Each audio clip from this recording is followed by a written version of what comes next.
안녕하세요. 밤동아 TV입니다.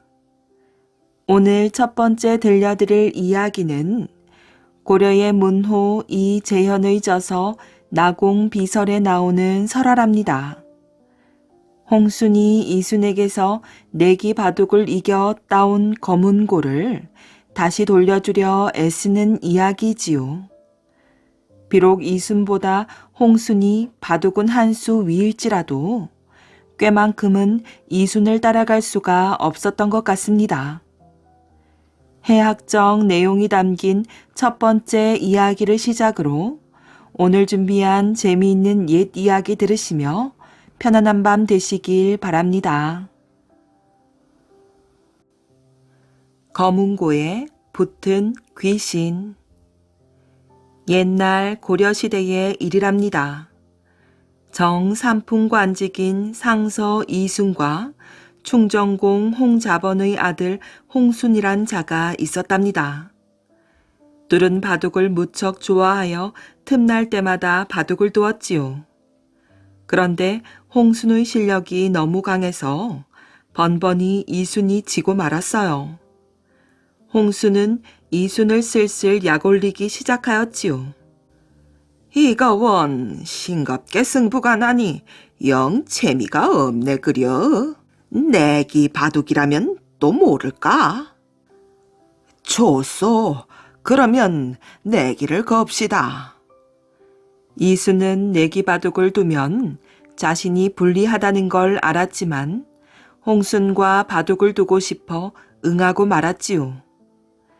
이순은 아끼는 골동품과 글씨, 그림을 걸었다가 모두 잃었어요. 이제 더 이상 내기를 걸 만한 물건도 남아있지 않았답니다. 어느 날 이순은 자기 집안에서 가보로 전해오던 검은고를 들고 홍순을 찾아갔어요. 홍공, 우리 마지막으로 내기 바둑을 둡시다. 나는 가보인 이 검은고를 걸겠소. 대신 내가 이긴다면 그동안 따간 것들을 돌려주시오. 졌어. 그럽시다. 홍수는 흔쾌히 승낙하였어요. 마침내 내기 바둑이 시작되었지요. 이순은 가보를 걸고 두는 만큼 그 어느 때보다 열심히 두었어요. 결과는 어떻게 되었을까요? 역시나 홍순이 이기고 말았답니다. 이순은 한숨을 쉬더니 약속대로 검은고를 주면서 이렇게 말하였어요. 이 검은고는 우리 집안에서 대대로 전해 내려오는 귀중한 보물이요. 이 보물이 전해온 지 거의 200년이나 되었소. 하도 오래되어 신령이 붙어 있을 수도 있으니 공은 그런 줄 알고 조심하여 잘 보관하여 주시오. 평소에 겁이 많고 미신을 잘 믿는 홍순을 놀려주려고 이순이 꾀를 낸 것이었지요. 그 후 어느 겨울밤이었어요. 날씨가 몹시 추워지자 팽팽히 조여있던 검은고 줄이 얼었다 끊어지면서 딩, 댕, 동 요란한 소리가 났답니다. 잠을 자려고 누워있던 홍수는 벌떡 일어났어요. 아니, 이게 무슨 소리야? 검은고에 신령이 붙어 있다더니 설마? 괴이한 소리를 들은 홍수는 이순의 말이 생각나 더럭 겁이 났지요. 홍수는 등불을 들고 검은고를 놓아둔 별채로 건너갔어요. 그리고는 복숭아 나뭇가지로 검은고를 마구 두들기기 시작했답니다. 옛날에는 복숭아 가지로 두들기면 귀신이 도망간다는 전설이 있었기 때문이에요. 하지만 검은고는 두들겨 맞을수록 딩딩, 댕동 더욱 요란한 소리를 내었답니다.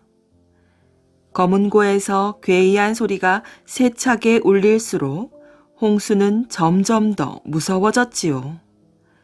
여봐라, 다들 일어나 보거라.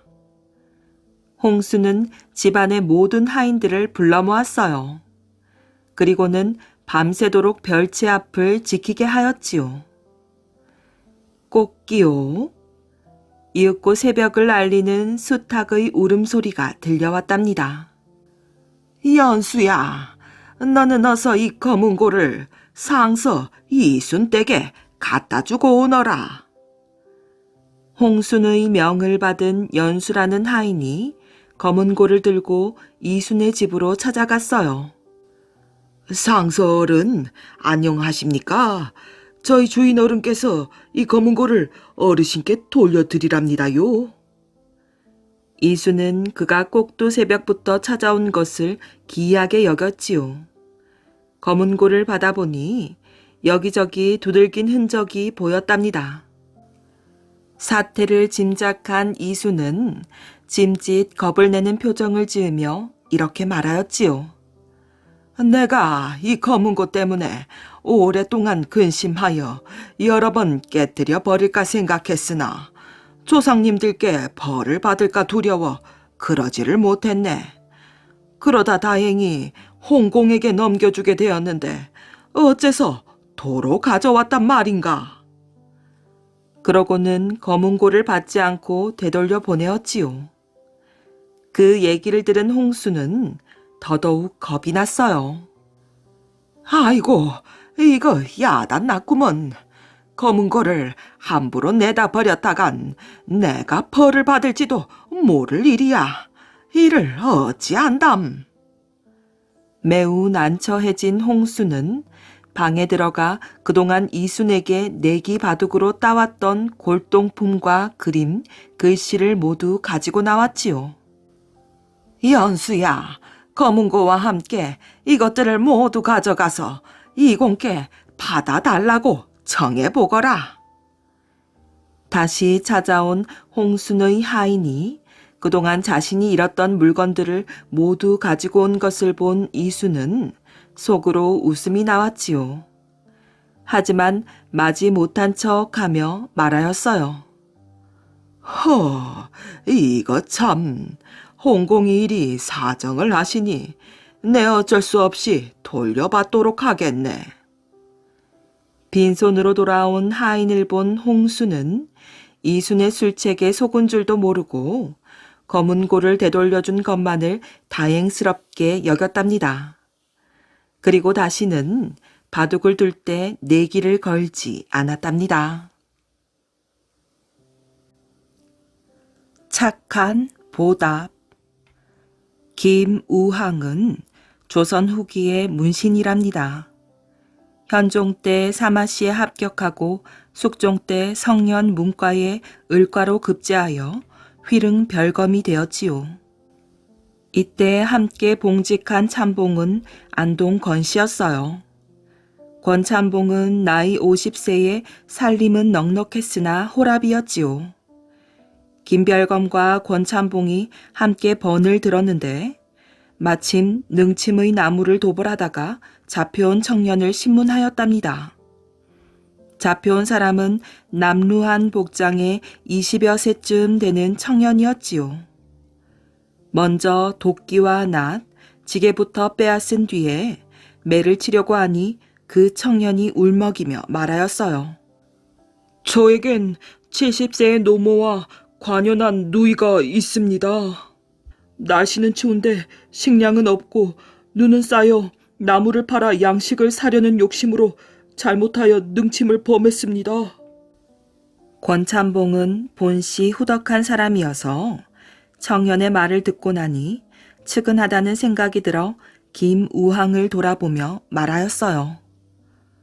너무나 사정이 딱하니 용서해 주는 것이 어떻겠소? 권참봉의 제의에 김우항도 별로 반대하지 않았답니다. 권참봉은 청년에게 오히려 엽전 10꿰미를 내어주고 압수한 연장과 지게를 돌려주면서 단단히 타일렀지요. 자, 이 돈으로 양식을 사서 노모와 누이 동생을 잘 봉양하고 다음부터는 능침을 범하여서는 안 되네. 그 청년은 몇 번이나 감사하다는 인사를 하고 떠났답니다. 그런데 보름이 채 안 되어서 그 청년은 다시 붙들려왔지요.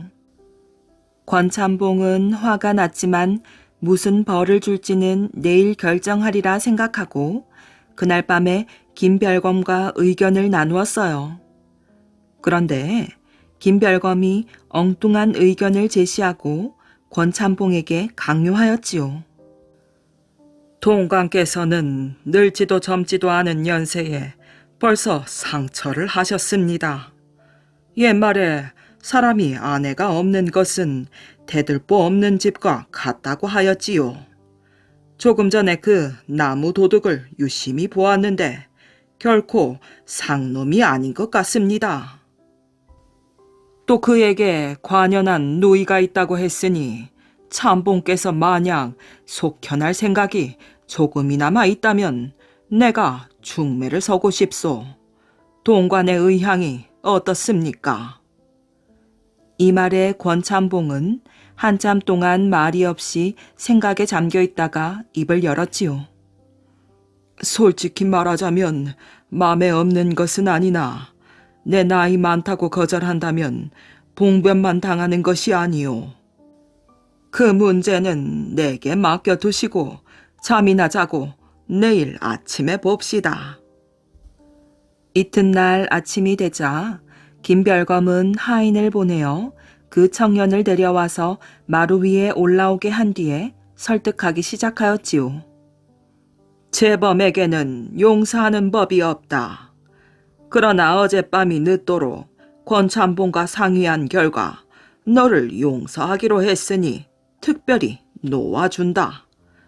그건 그렇고 듣자 하니 너에겐 시집 보낼 관연한 누이가 있다고 했는데 마침 권찬봉께서 상처하여 홀로 지내고 있고 살림 형편도 넉넉하여 두 집이 먹고 살만할 뿐더러 근력이 아직은 건강하니 너의 의향이 어떠하더냐. 청년은 귀가 번쩍 뜨였지만 차분히 대답하였어요. 집에 노모가 계시니 제가 결정하기 어렵습니다. 가서 여쭈어보고 말씀을 드리겠습니다. 김별검은 맞장구를 쳤지요. 그래야지. 속히 가서 노모의 허락을 얻어오게나. 김별검은 청년에게 엽전 5개미를 주어서 보내었어요. 세상에 우리 같은 알거지가 살판나게 생겼는걸. 들어온 복을 찰 수야 없지.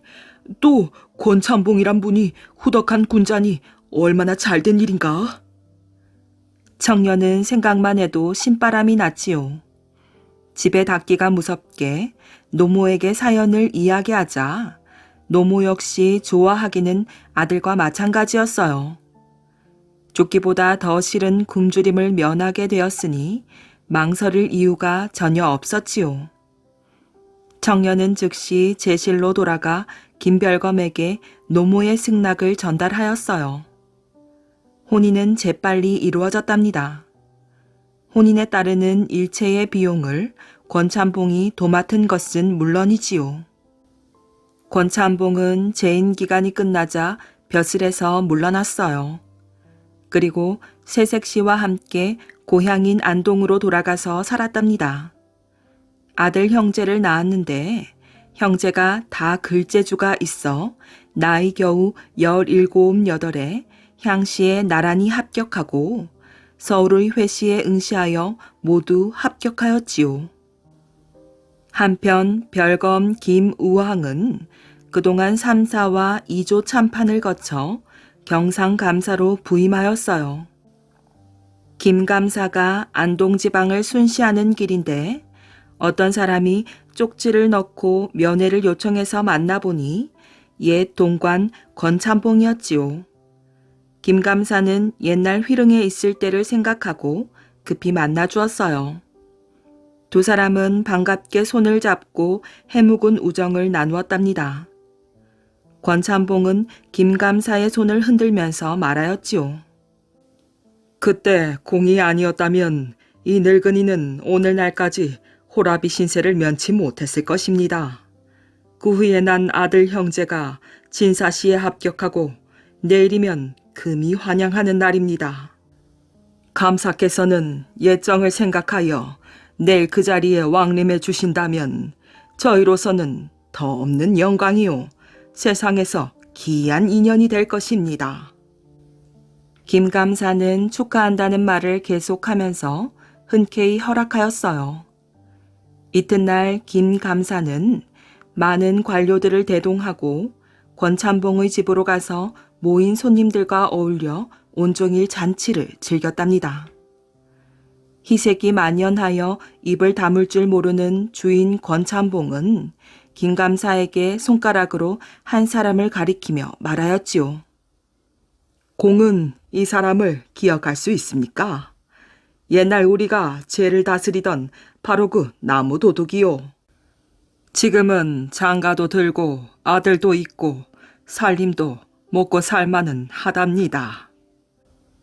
김감사가 감령으로 돌아갈 뜻을 말하자 주인은 극렬 만류하면서 간청하였어요. 오늘의 이 잔치는 다 공으로 인해서 차려진 잔치이니 제발 하룻밤만 유숙하면서 옛 우정을 나누어 봅시다. 주인의 청이 너무도 간곡하였으므로 김감사는 그 청을 참아 거절하지 못하였어요. 이튿날 아침 주안상이 들어와서 술이 한숨배 돌았을 때 권찬봉은 무슨 말인지 하려다가 망설이는 것이었어요. 궁금한 생각이 든 김감사가 물었답니다. 주인장은 분명 내게 하시고 싶은 말이 있지요. 서슴지 말고 어디 한번 말씀해 보시지요.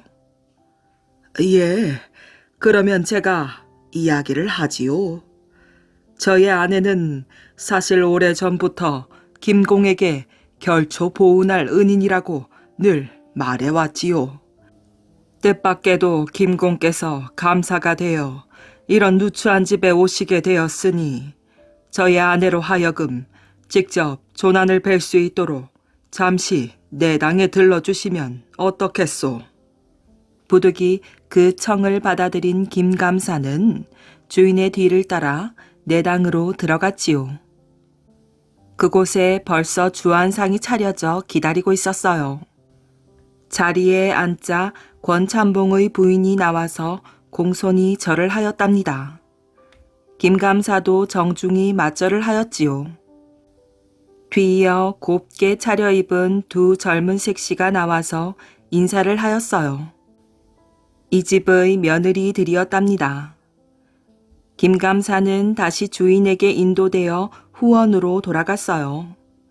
후원에는 매우 조용하고 깨끗한 방이 있는데 머리가 백발인 노파가 손으로 문지방을 잡고 앉아서 무슨 말인지 같은 말을 자꾸만 되풀이하고 있었답니다. 가까이 가서 자세히 들어보니 무슨 축원을 드리고 있는데 그 축원은 바로 김감사가 정승이 되도록 해달라는 축원이었지요. 김감사는 놀랍고도 이상한 기분을 느꼈답니다. 그 사연을 주인 권찬봉이 설명하였어요. 저분은 제 장모입니다. 이 집에 이사 온 뒤로 이곳에 제단을 차려놓고 지금까지 하루도 빠지지 않고 축원을 하였는데 이제는 너무 늙어 제단까지 갈 기력이 없어 잠자는 시간을 빼놓고는 방 안에서 저러고 계십니다. 김우황은 그들의 축원대로 몇 년 뒤에 정말 우의정 벼슬에 올랐답니다. 도둑과 점쟁이. 전국 방방곡곡을 돌아다니며 어려운 사건을 해결하던 박문수는 어느 날 광주 땅에서 활개를 치고 있다는 도적에 관한 소문을 들었답니다. 그 도적은 마치 홍길동처럼 부자들의 집을 털어 가난한 사람들에게 나누어 준다는 것이었어요. 내가 한번 가봐야겠구나. 박문수는 서둘러 광주로 향했답니다. 한편 광주에서는 계속되는 도적의 출몰로 시끌벅적하였지요. 특히 그 도적은 미리 경고문을 보낸 후에 집을 터는 것으로 유명하였어요. 경고문을 받은 집은 관아에 신고를 하여 수십 명의 포졸들을 매복시키지만 2달이 넘도록 번번이 도적을 놓치고 말았답니다. 그러자 마침내 사또는 형방을 불러 책임을 추궁하기에 이르렀지요. 형방, 아직도 그 도적에 대해서 아무것도 알아내지 못했는가? 죄송합니다, 사또. 도대체 동해에 번쩍 서해에 번쩍 하는 놈이라 종적을 알기가 어렵습니다. 하지만 꼭 잡고 말 터이니 조금만 더 시간을 주십시오. 꼭 잡겠다는 말은 내 벌써 여러 번 들었네. 하지만 벌써 2달이 넘었는데도 그 도적놈이 누구인지조차 모르고 있으니 하루속히 잡아드리도록 하시오. 예, 사또. 인자하고 너그러워 여간에선 큰 소리로 나무라지 않는 사또였기에 형방은 더욱 난처한 얼굴로 머리를 조아렸어요. 며칠 후 어떤 부자의 집에 또 도적의 경고장이 날아들었지요.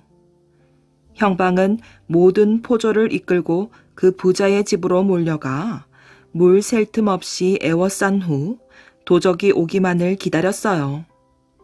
그날 밤 도적은 귀신 같은 솜씨로 부자의 집을 털고 사라졌답니다. 그 후에도 경고장은 계속 날아들었고 형방과 도적의 쫓고 쫓기는 싸움은 계속되었지요. 하지만 형방이 별의별 수단을 다 써보아도 도적은 그때마다 변신술이나 축지법 같은 도수를 쓰는지 감쪽같이 집 안으로 숨어들었어요. 그리고는 돈과 재물을 훔쳐가는 것이었어요. 사람들은 점점 더 의적의 활약에 박수를 보냈답니다. 그리고 그럴수록 형방은 더욱 사또를 뵐 면목이 없었지요. 한편 박문수와 칠성이는 부지런히 길을 떠나 얼마 후 광주에 도착하였어요.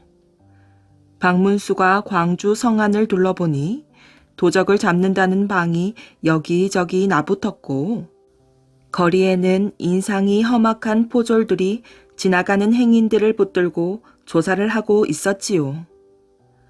성내가 매우 삼엄하구나. 그때 칠성이가 말하였어요.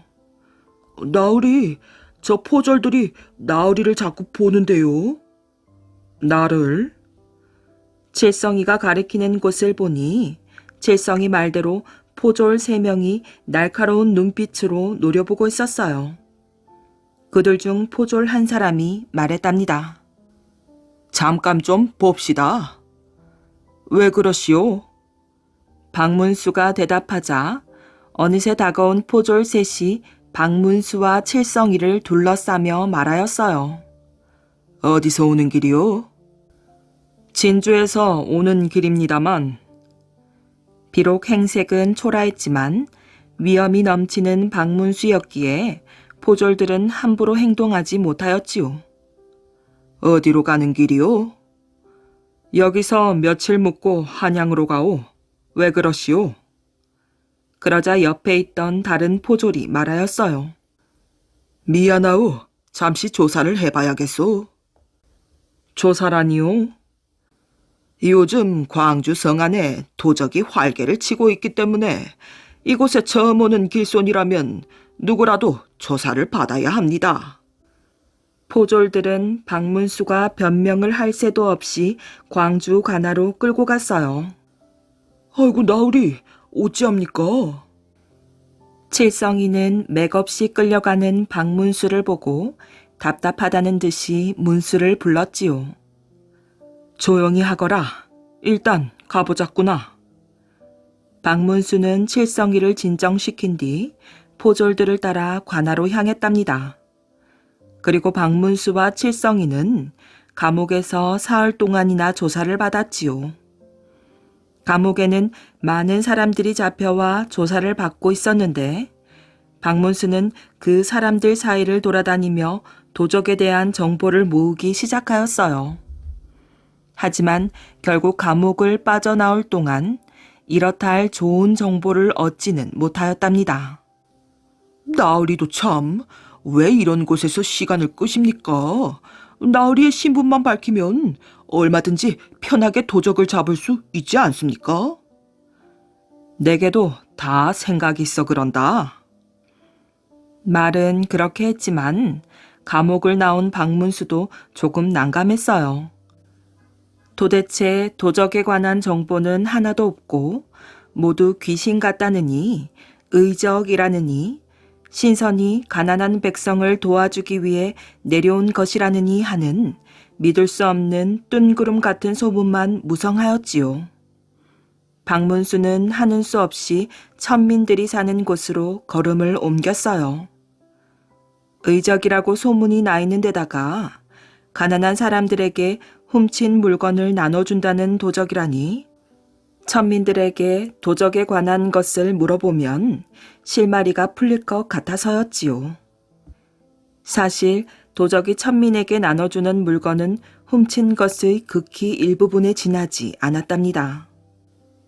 의적으로 소문이 난 도적이었지만 사실은 자기 욕심만 채우는 평범한 도적이었던 것이에요. 그놈은 아주 교활한 놈이야. 선행을 베푸는 척하면서 남몰래 자신의 재물을 모으고 있지. 게다가 놈은 지금 광주 성안에 살고 있는 게 분명하다. 박문수는 칠성이에게 자신의 생각을 들려주고 천민들이 살고 있는 버들골의 골목을 세심하게 살펴보기 시작하였어요. 천민들이 살고 있는 집들은 금방이라도 무너질 것처럼 초라한 초가집이었지요. 거리는 쓰레기로 지저분하였고 뛰어노는 아이들은 떼국이 줄줄 흐를 만큼 더러웠답니다. 박문수가 버들골을 거의 다 둘러봤을 때 문득 눈에 띄는 집을 발견하였지요. 그 집은 박선비라 불리는 자의 집으로 천민들이 사는 버들골에는 어울리지 않는 집이었답니다. 박문수는 칠성이와 함께 조심스럽게 박선비의 집을 찾아갔지요. 박선비의 집은 천민들의 집과는 다르게 넓은 마당을 가진 깨끗한 기와집이었어요. 박선비의 집을 대충 살펴본 박문수는 날이 어두워지자 주막이 있는 곳으로 돌아왔답니다.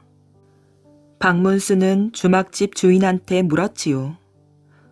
오늘은 도적이 어떤 집에 경고문을 보냈답니까? 그걸 여태 모르셨소? 오늘은 박생원 댁에 경고장이 갔다고 합디다. 지금 그 집 주위에 포졸들이 쫙 깔려있지요. 어허, 큰일이로구만. 그런데 박생원 댁이 어디쯤에 있습니까? 이곳에서 그리 멀지 않습니다요. 그래요? 박문수는 주인에게 박생원의 집을 물어본 후 저녁을 먹고 주막을 빠져나왔지요. 박생원의 집으로 가보자꾸나. 마침 여기서 가깝다니 다행이구나. 예, 나으리. 박문수는 박생원의 집이 한눈에 보이는 언덕에 자리를 잡았답니다. 여기는 너무 멀지 않습니까요, 나으리? 아니다. 이렇게 멀리 있으면 박생원의 집이 한눈에 보이니 도적을 찾기가 더욱 쉬울 것이야. 이러다가 도적을 잡기는커녕 괜히 하룻밤만 설치는 거 아닌지 모르겠습니다.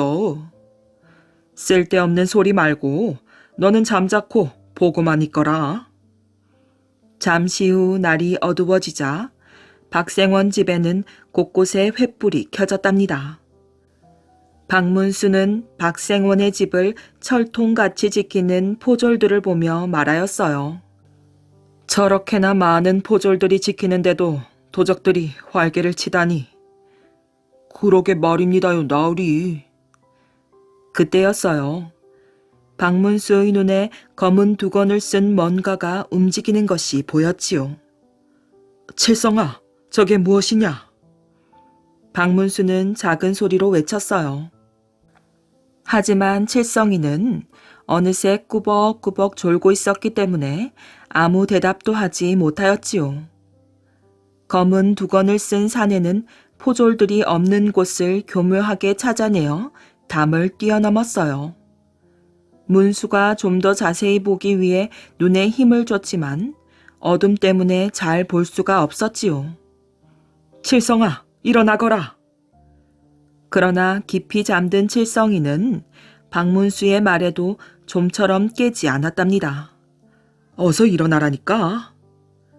참다 못한 박문수가 칠성이의 귀에 입을 대고 버럭 소리를 질렀답니다.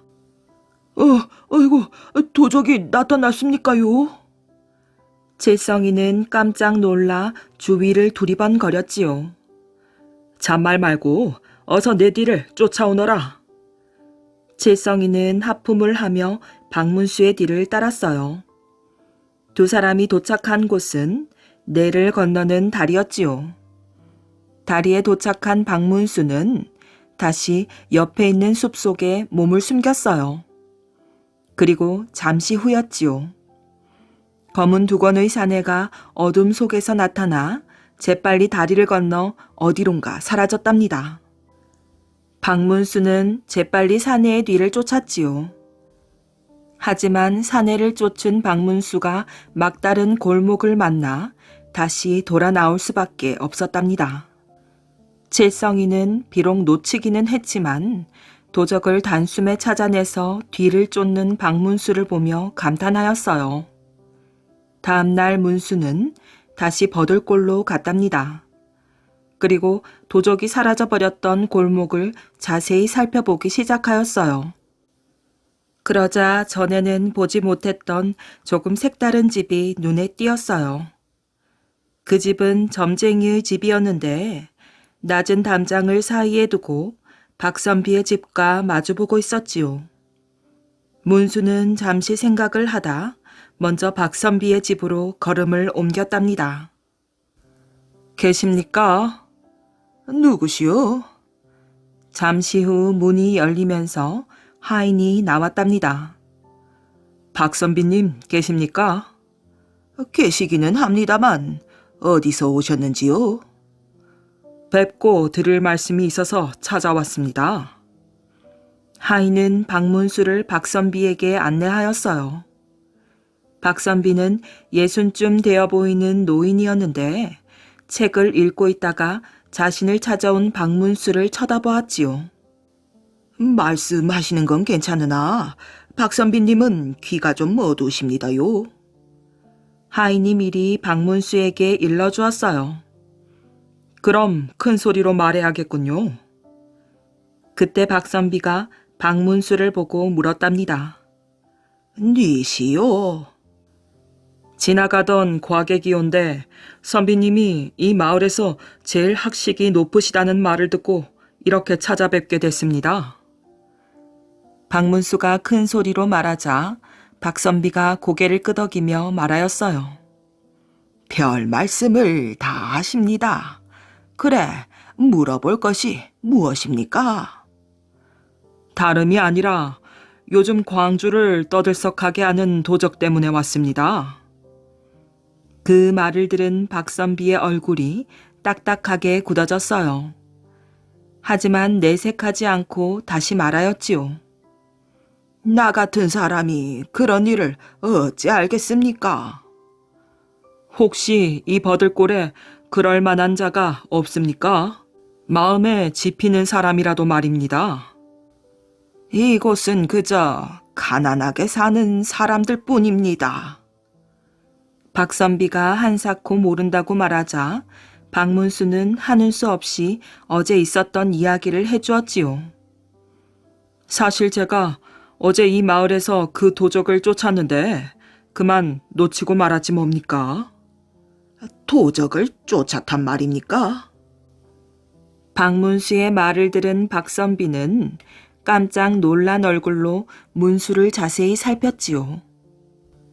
예, 틀림없이 저 골목으로 사라졌는데 어디로 갔는지 도무지 찾을 수가 없군요.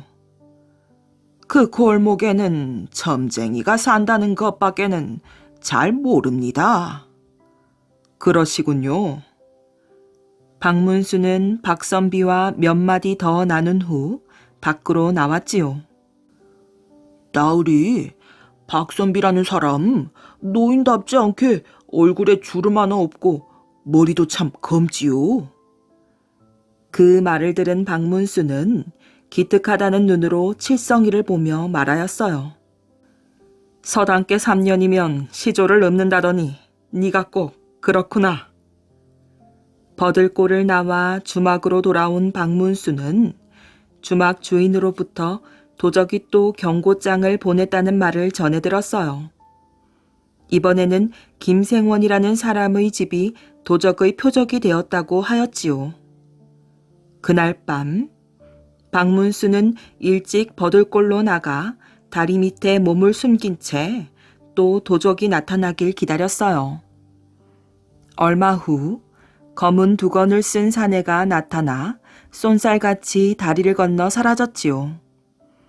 박문수는 열심히 도적을 쫓아갔지만 도적은 어제 그 골목에서 다시 사라져 버렸어요.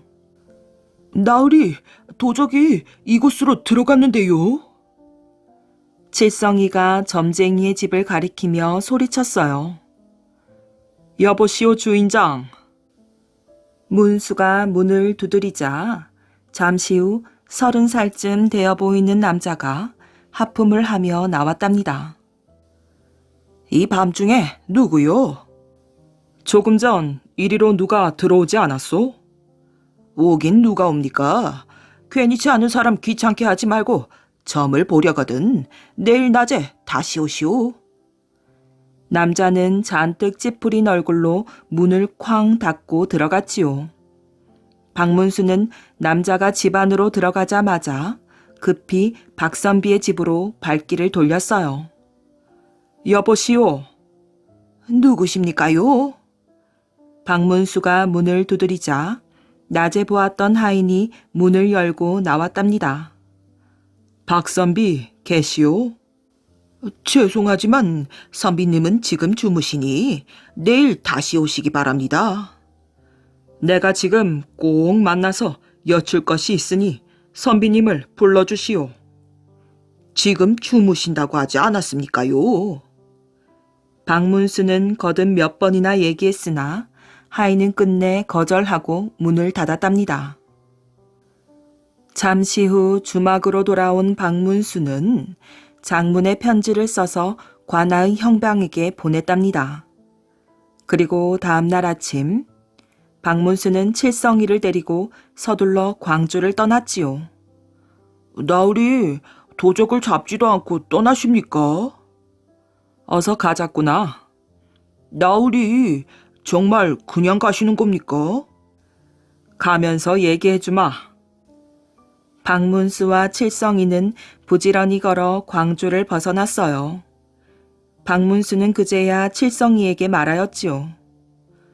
지금쯤 도적이 잡혔을 것이니 더 이상 광주에 있을 이유가 없지 않느냐? 예? 도적이 잡히다니요? 네 생각에는 버들골 박선비가 이상하다는 생각이 안 드느냐? 그야 물론 이상하다는 생각은 했지만 그가 도적 같지는 않던데요. 그 박선비가 바로 범인이다. 게다가 그의 진짜 정체는 박선비가 아니라 불과 몇 년 전까지만 해도 한양에서 날뛰다가 붙잡힐 뻔했던 김가라는 점쟁이다. 예? 그 박선비가 도적이라고요? 이제 알았느냐? 한양에서 붙잡히게 생겼으니 이곳 광주까지 내려와 점쟁이 노릇을 하며 도적질을 했던 것이다. 그렇다면 박선비와 골목에 있던 점쟁이가 같은 사람이었단 말이군요. 칠성이는 박문수의 말에 크게 고개를 끄덕이며 다시 한번 감탄하였어요. 그는 명색이 점쟁이인지라 역수를 공부했으니 부잣집들이 처마를 어디로 내고 어느 곳에 다락이 있는지는 쉽게 알 수 있었을 것이야. 그러니 쉽게 포졸들을 속이고 도적질을 할 수 있었던 것이지. 그렇군요. 자, 도적을 잡았으니 빨리 다른 마을로 가자꾸나. 박문수는 연신 감탄을 터뜨리는 칠성이를 재촉하며 부지런히 걸음을 옮겼답니다. 캥거루의 털 색깔은 아주 오랜 옛날에 캥거루 형제가 높이뛰기 시합을 하기로 하였지요. 동생 캥거루가 으스대며 말하였어요. 높이뛰기만큼은 내가 최고야. 형보다 더 높이 뛸 자신이 있다고. 잘 보라고. 동생 캥거루는 몸을 한껏 움츠렸다가 힘차게 뛰어올랐어요. 그런데 그만 너무 높이 뛰어올랐나 봐요. 동생 캥거루는 회색 구름을 뚫고 말았지요. 회색 구름은 얼굴을 찡그리며 몸을 부르르 떨었답니다. 그러자 뻥 뚫린 자리가 흔적도 없이 메워졌어요. 동생 캥거루가 회색 구름 위에 앉아 있었어요. 구름 아저씨, 미안해요. 동생 캥거루는 회색 구름에게 사과했지요. 그러고는 아래를 내려다보았어요. 눈이 핑핑 돌았답니다. 저렇게 까마득한데 어떻게 내려가지? 동생 캥거루는 무섭고 어지러워 두 눈을 꼭 감았답니다. 그때 회색 구름 가족들이 말하였어요. 저 캥거루 좀 봐. 정말 우습잖아. 그러기에 내려가지도 못할 거면서 여기까지 뭐하러 올라왔을까? 회색 구름 가족들은 깔깔대고 웃었답니다. 구름 아저씨, 제발 도와주세요. 동생 캥거루가 울면서 사정하였어요. 그러자 회색 구름은 구름 자락을 땅까지 길게 늘어뜨려 주었지요. 동생 캥거루는 구름 자락을 잡고 조심조심 땅으로 내려왔어요. 그때 형 캥거루가 깡충깡충 뛰어왔지요. 우와, 너 정말 높이 올라가더라. 그런데 너 털 색깔이 왜 그렇게 변했니? 내 털 색깔이 어떤데? 온통 회색이잖아. 동생 캥거루는 깜짝 놀라 냇가에 가서 몸을 비춰보았어요. 에? 정말이잖아. 어떡하지? 회색 구름 가루가 온몸에 묻었나 봐. 동생 캥거루는 울면서 몸을 물로 씻었어요. 하지만 아무리 문질러도 회색 구름 가루는 지워지지 않았답니다. 동생 캥거루는 목 놓아 울었어요. 어쩌면 좋아. 지워지지도 않아. 친구인 코알라와 물오리가 동생 캥거루를 달래주었어요. 얘, 울지 마. 회색 털이 더 멋져. 정말? 그럼 흰색 털보다 100배는 더 나은걸? 형 캥거루도 칭찬해 주었지요. 형 캥거루는 회색 털을 가진 동생이 부러웠어요. 나도 동생처럼 멋진 회색 털을 갖고 싶은데. 그날 밤, 형 캥거루는 슬그머니 밖으로 나왔답니다. 혼자 높이뛰기 연습을 하려고요. 동생은 하늘 높이 올라가 회색 털을 얻었겠다. 동생처럼 되려면 나도 높이뛰기를 잘해야 해. 형 캥거루는 밤새도록 펄쩍펄쩍 뛰었답니다. 어느새 새벽 동이 텄어요. 잠에서 깬 동생 캥거루는 밖으로 나왔다가 열심히 뛰고 있는 형 캥거루를 보았지요. 형, 정말 잘 뛰는걸? 동생 캥거루는 졸린 눈을 비비며 칭찬해 주었어요. 정말이야? 그럼 어디 한번 뛰어봐, 형. 형 캥거루는 동생의 말에 용기를 얻었지요. 좋아, 뛴다. 하나, 둘, 셋. 형 캥거루는 하늘로 붕 솟아올랐어요. 때마침 하늘에 햇님이 떠올랐지요. 형 캥거루는 햇님과 눈이 딱 마주쳤어요.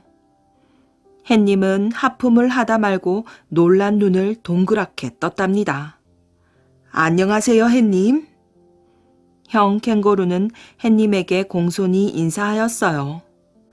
그 순간 형 캥거루는 햇님과 부딪혀 아래로 곤두박질 쳤답니다.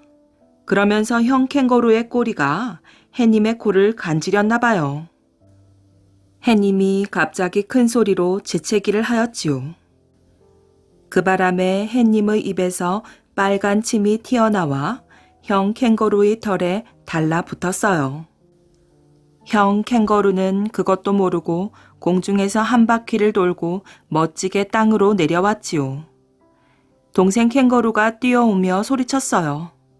형, 아주 멋있었어. 가까이 다가온 동생 캥거루는 형을 보고 눈이 동그래졌어요. 아니, 형 털색도 변했는걸? 정말 멋지다. 그래? 형 캥거루는 얼른 냇가로 달려가 몸을 비춰보았지요. 정말 내 털 색깔이 온통 붉어졌잖아.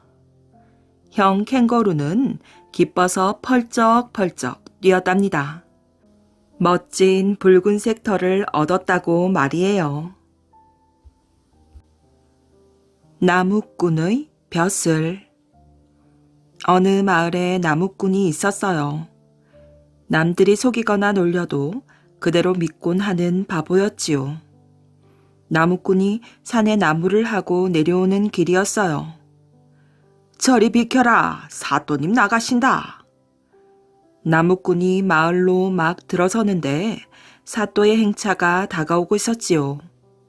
길 가던 마을 사람들은 옆으로 비켜서서 고개를 푹 숙이고 있었답니다. 그러나 산더미만한 나무찜을 진 나무꾼은 비킬 수가 없었지요.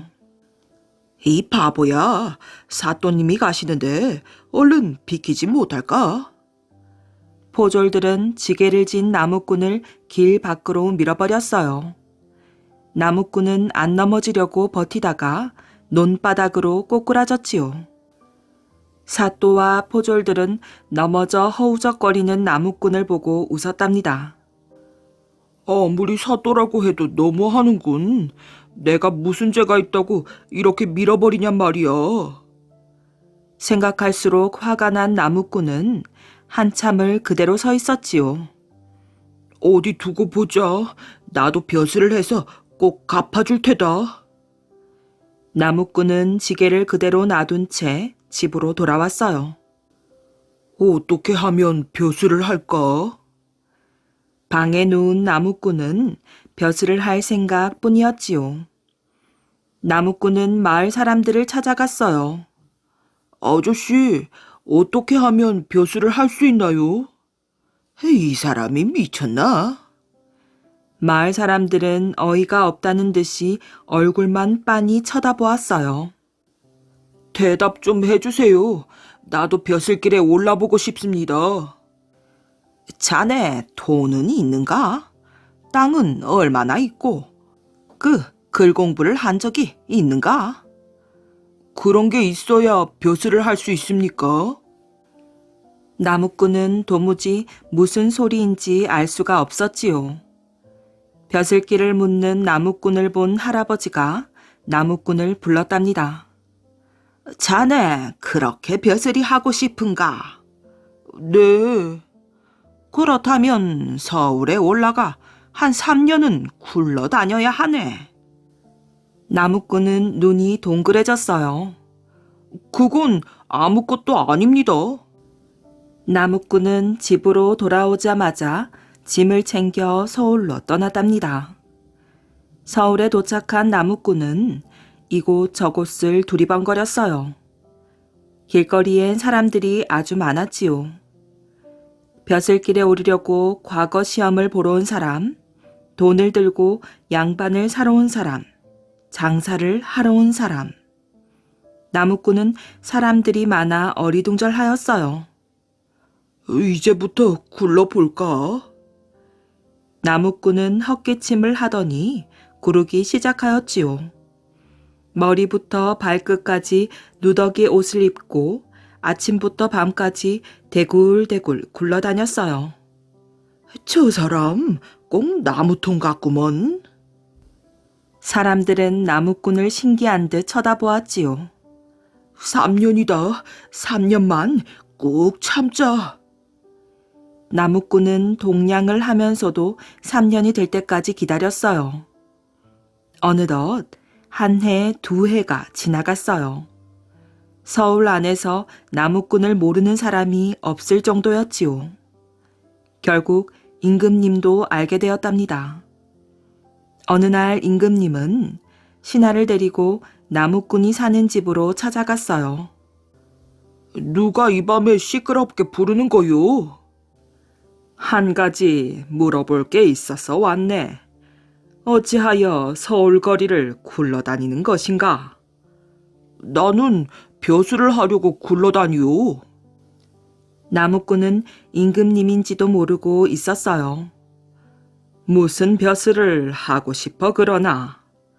무슨 벼슬인지는 모르오. 아무 벼슬이나 하면 되지.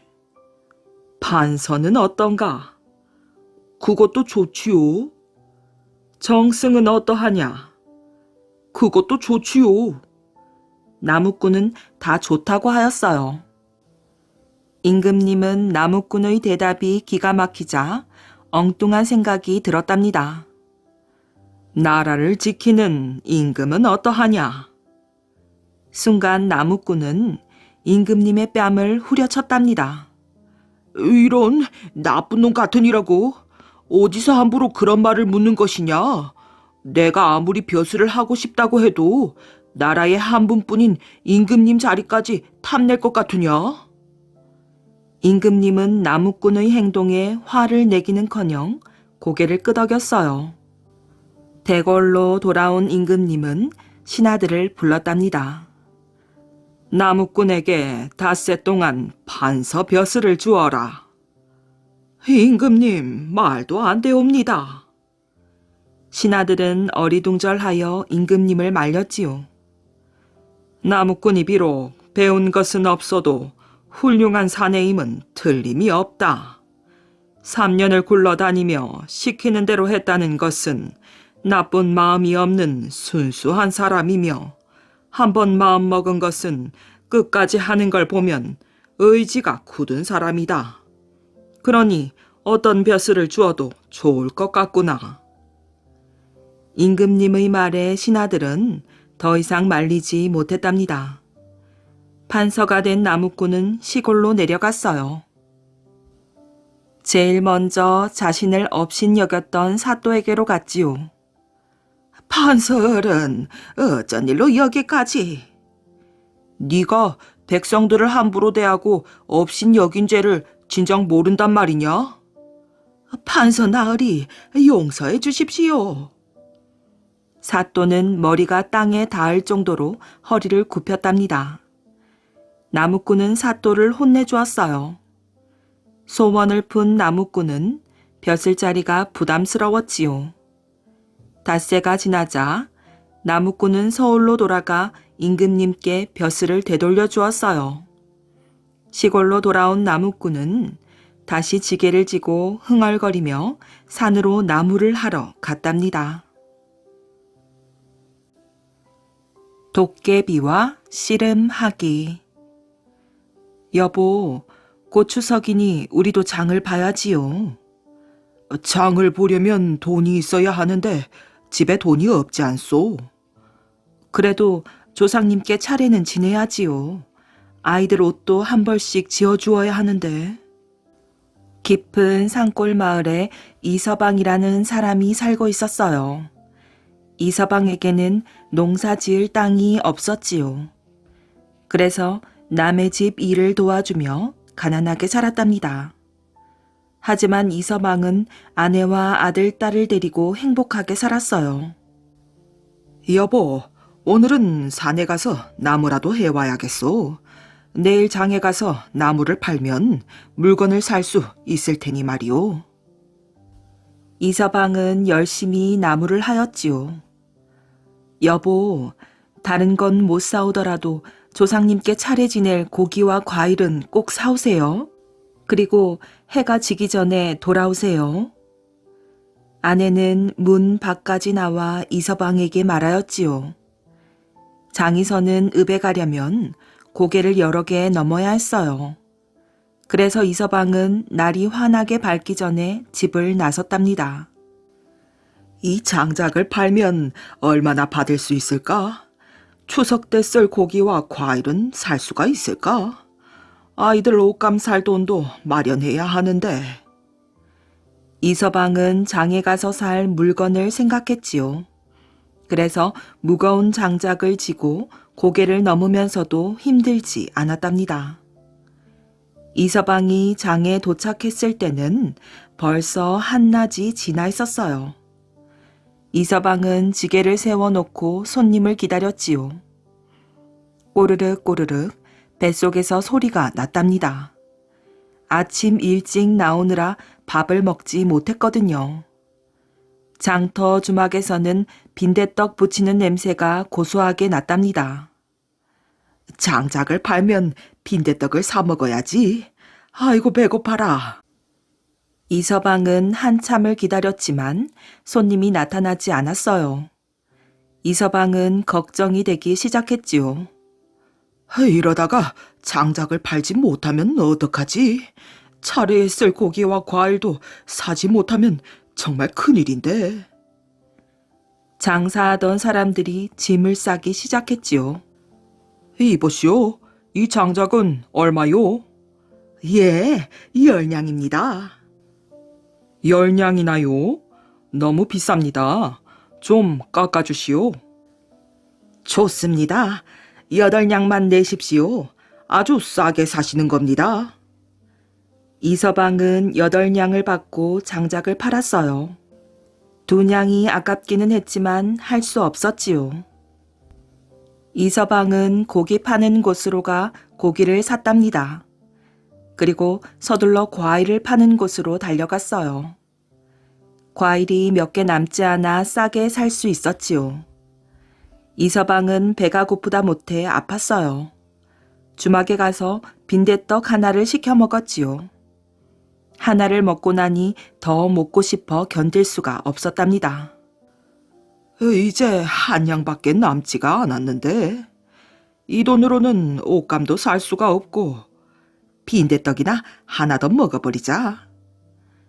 이서방은 맛있게 빈대떡을 먹고 주막을 나왔답니다.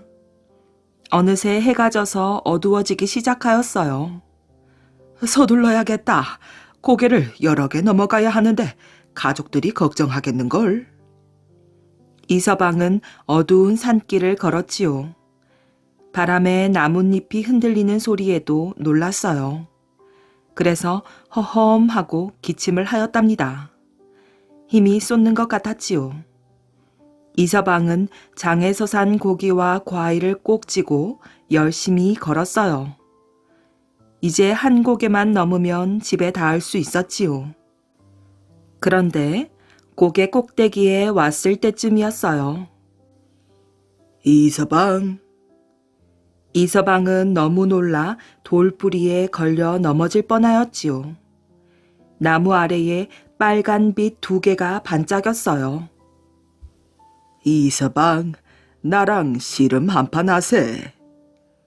두 눈이 빨갛고 키가 큰 사람이 이서방에게 걸어왔어요. 이서방은 겁이 나서 다리가 후들후들 떨렸답니다. 이게 말로만 듣던 도깨비로구나. 도깨비는 씨름을 좋아하지요. 그래서 밤에 도깨비를 만난 사람은 도깨비와 씨름을 해야 했어요. 씨름 말인가? 이 밤중에 무슨 씨름을 하나? 이서방은 무서웠지만 아무렇지도 않은 듯 말하였지요. 씨름을 해서 내가 이기면 그 고기를 줘. 이 고기는 차례에 쓸 거라 줄 수가 없네. 그럼 너는 이 고개를 넘어갈 수가 없다. 자네가 나랑 씨름을 하는 게 소원이라면 좋아, 씨름을 하지. 이서방은 씨름을 하지 않겠다고 버틸 수가 없었답니다. 이서방과 도깨비는 서로 허리춤을 잡았어요. 이놈의 도깨비를 어떻게 이긴담? 이서방은 벌써부터 땀이 났답니다. 이서방은 도깨비를 잡고 빙빙 돌았어요. 도깨비를 들어 올리려고 힘도 주었지요. 하지만 여간 어려운 게 아니었어요. 서로 힘이 비슷하니 쉽게 승부가 나지 않았답니다. 날이 밝을 때까지만 참으면 되는데 자꾸 힘은 빠지고 도깨비는 끄떡도 없으니. 도깨비는 해가 있을 때는 돌아다닐 수 없었지요. 해가 뜨면 도깨비는 힘을 쓸 수가 없었어요. 그런데 이서방은 날이 밝기 전에 힘이 빠질 것 같았어요. 치면 고기를 주어야 하는데 어떡하지? 옳거니 할아버지께서 도깨비는 왼쪽으로 넘어뜨려야 한다고 하셨어. 마지막으로 이서방은 힘을 모았어요. 하나, 둘, 셋. 왼쪽으로 도깨비를 힘껏 밀었답니다. 도깨비는 쿵 소리를 내며 넘어졌어요. 이서방은 얼른 칡덩굴로 도깨비를 커다란 나무에 꽁꽁 묶었답니다. 그리고는 지친 몸을 이끌고 간신히 집으로 돌아왔지요. 이서방은 자기 집 마당에 쓰러졌어요. 식구들이 뛰어나와 이서방을 방으로 옮겼지요. 얘들아, 저 고개 위 큰 나무에 도깨비가 묶여 있을 것이다. 밤새 도깨비와 씨름을 해서 겨우 이겼단다. 아이들은 도깨비를 보려고 고개로 달려갔어요. 그런데 아무리 찾아보아도 도깨비는 없었지요. 큰 나무에는 쌀이 빗자루가 칡덩굴에 묶여 있을 뿐이었답니다.